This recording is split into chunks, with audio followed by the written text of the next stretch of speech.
wajib bagi setiap muslim. Allah Subhanahu wa Ta'ala berfirman dalam surat Al-Mujadilah ayat 11 yang berbunyi, Yarfa'illahu alladhina amanu minkum walladhina utul ilma darajat. Niscaya Allah akan meninggikan orang-orang yang beriman di antara kamu dan orang-orang yang diberi ilmu pengetahuan beberapa derajat.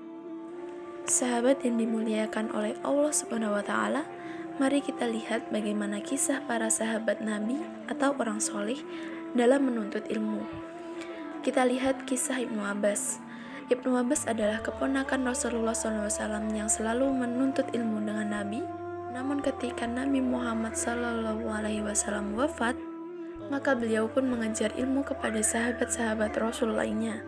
Beliau sering sekali datang ke rumah para sahabat-sahabat Rasul dan tidur di halaman rumah sahabat-sahabat Rasul tersebut. Sampai kemudian para sahabat Rasul mengatakan, "Engkau adalah keponakan Rasulullah. Kenapa engkau sampai hati, wahai Ibnu Abbas, menyusahkan diri? Kenapa engkau tidak panggil aku saja untuk datang ke rumahmu?" Maka Ibnu Abbas akan mengatakan, "Aku sedang menuntut ilmu, jadi akulah yang wajib mendatangimu, wahai guru. Sebab ilmu itu didatangi, bukan mendatangi."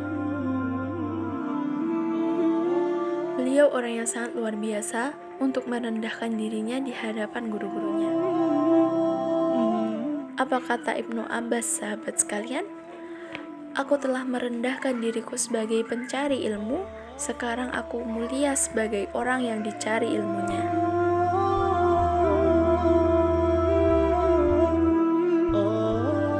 Menuntut ilmu adalah sebuah keutamaan. Kita bisa mempelajari ilmu dunia, tapi kita juga harus bisa mempelajari ilmu agama. Keutamaan mempelajari ilmu agama adalah, pertama, yang paling takut kepada Allah hanyalah orang-orang berilmu.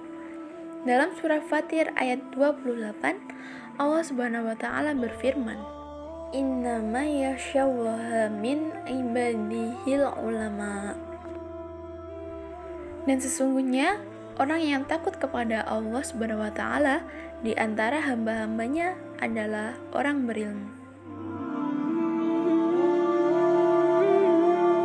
Ibnu Katsir rahimahullah berkata, karena semakin seseorang mengenal Allah yang maha agung, yang maha mampu mengetahui, Allah disifati dengan sifat dan nama yang sempurna dan baik.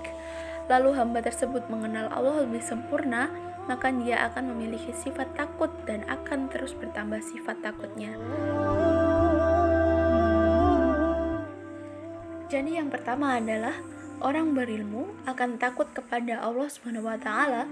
Kemudian yang kedua, orang yang menuntut ilmu adalah orang yang sedang menuju kepada jalan surga dan didoakan oleh penduduk bumi dan langit.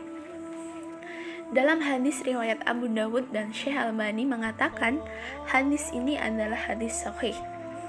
Rasulullah SAW bersabda, "Barang siapa menempuh jalan mencari ilmu, maka Allah akan memudahkan baginya jalan menuju surga, dan sesungguhnya malaikat meletakkan sayapnya sebagai tanda ridho kepada penuntut ilmu."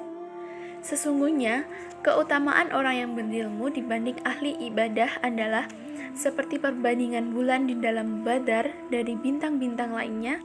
Sesungguhnya ulama, orang berilmu adalah pewaris para nabi, dan sesungguhnya nabi tidaklah mewariskan dinar dan tidak pula dirham. Barang siapa yang mewariskan ilmu dan mengajarkan ilmu, maka sungguh dia telah mendapatkan keberuntungan yang besar. Ketiga, keutamaan orang menuntut ilmu adalah orang yang dipahamkan agama, itulah orang yang dikehendaki kebaikan.